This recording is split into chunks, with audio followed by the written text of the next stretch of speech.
Hi y'all, welcome back to Mike Peace Woodturning channel, where I hope to show you something that might inspire you or teach you something that help you down your woodturning journey. Today we're going to delve into the magical world of Joe Sonja iridescent paints. They were just kind of a fascinating topic. I want to give a shout out to John Lucas in a recent club demonstration where he demonstrated these paints and got me all motivated to order some.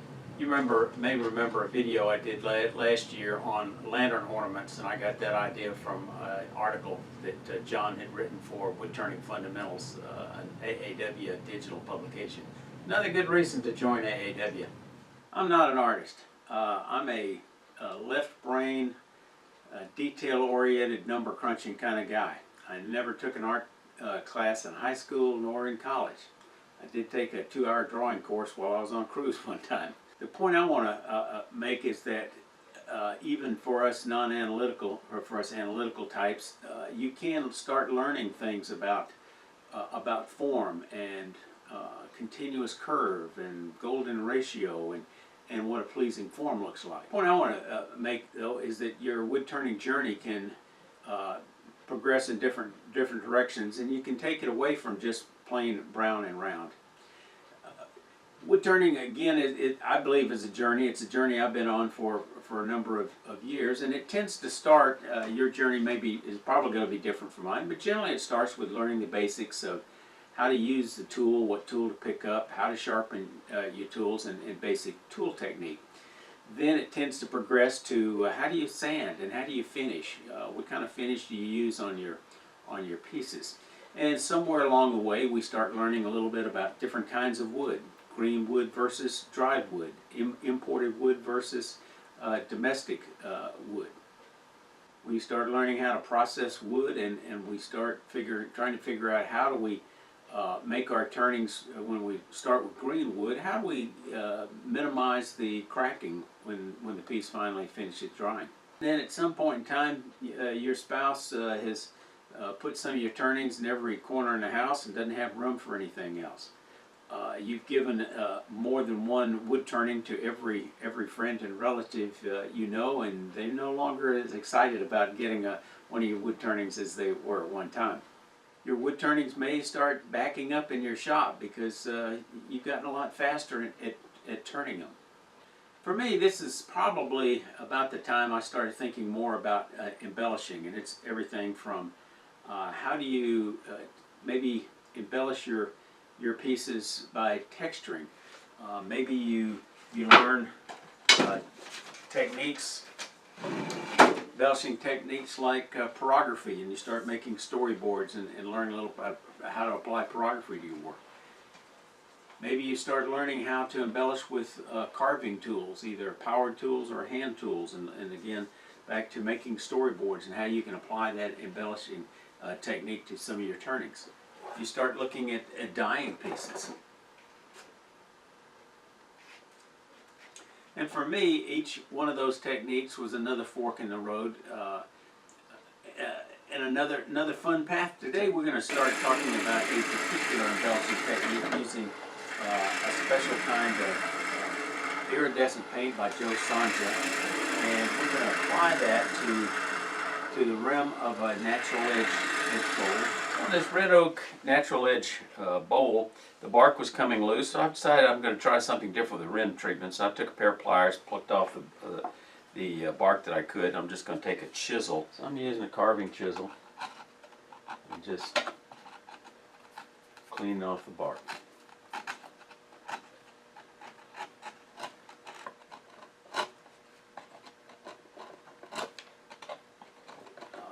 Then I applied several coats of Minwax wipe-on poly. You know, I think the finish is not that important, but it is important that you do put a finish on the outside of the bowl. I've taken off all the bark, and now I'm going to lay down a black rim of acrylic paint around the bowl. And you want to have that finish on there, so maybe you can put a little bit of wax along the edge, make it easier to clean off any overspill or overpainting that you might do. So let me put these storyboards away.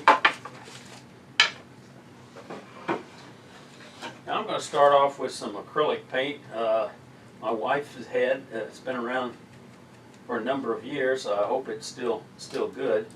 We're going to just try it out. Let's see, I mixed it up a little bit. It's kind of goopy looking. That's okay. One of the things I picked up, learned about, is something called a flow media, which substitutes, it's better than water, but it makes paint that's a little thick and you want it to flow a little better. So I'm going to add a few drops of that.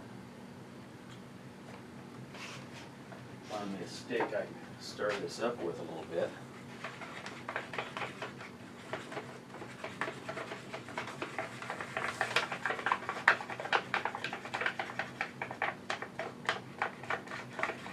Now I'm going to take a brush. I don't know if it makes any difference what kind of brush. I don't know anything about brushes.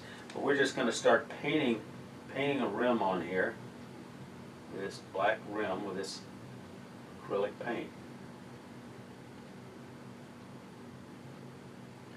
If you're getting something out of this, please hit the like button. Thank you so much, and back to the video.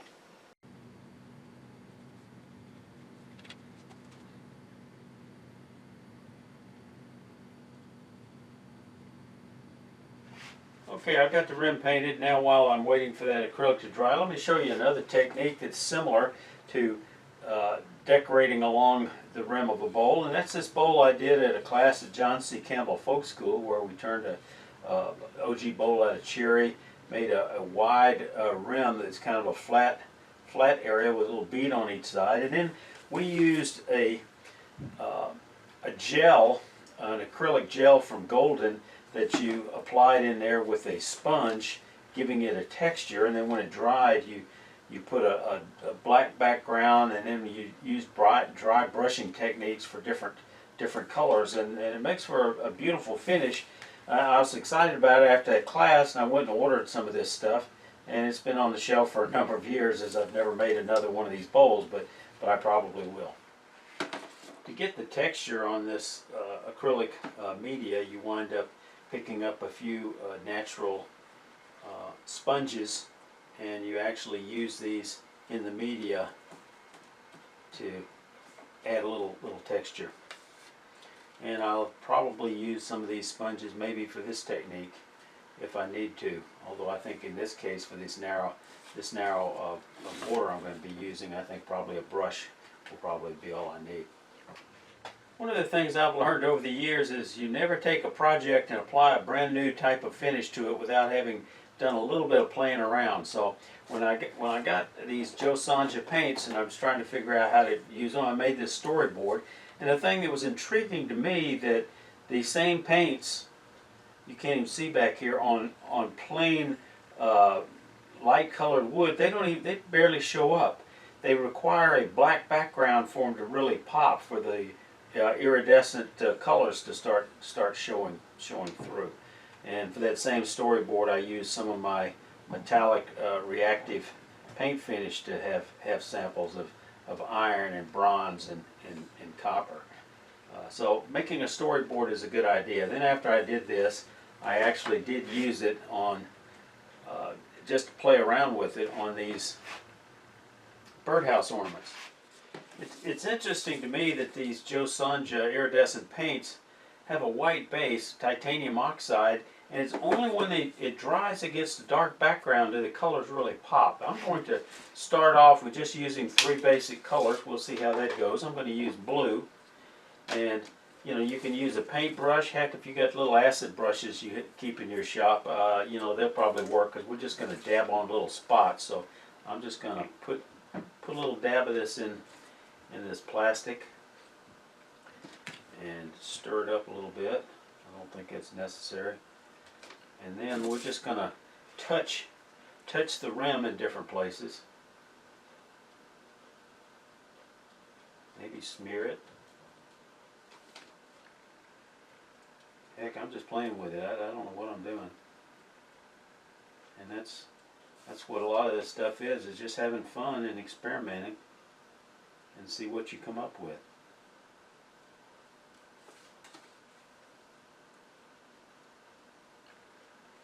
So I think the key with using these paints is to use several of them and layer them so you'll get a mixture of colored effect. They dry very quickly. You can always use a hair dryer if you want to speed that process.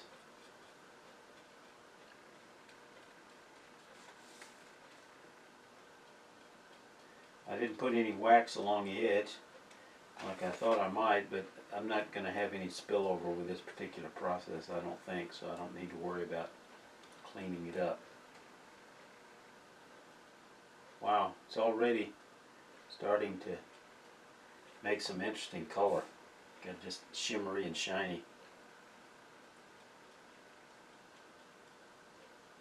Smear it around a little bit. Okay, there's that one. I'm just going to wipe this off.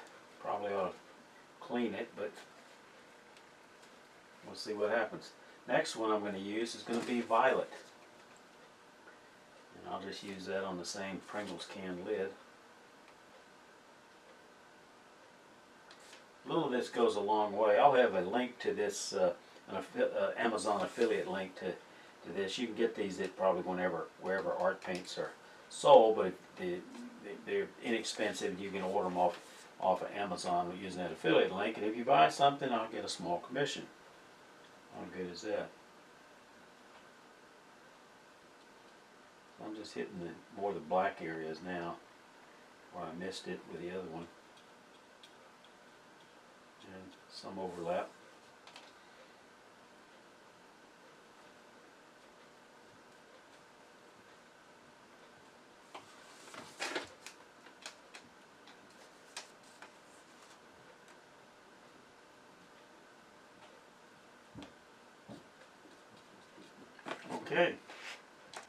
Okay, I'm not really going to wait for those others to dry because maybe it doesn't matter.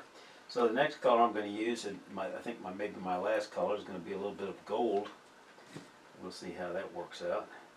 And I think I like this acid brush for this technique because the bristles, I cut back the bristles so they're short and stiff, and it makes it a little easier to do what I think sometimes they call a dry brushing kind of effect. And I'm just going to, again, try to hit black areas, I think.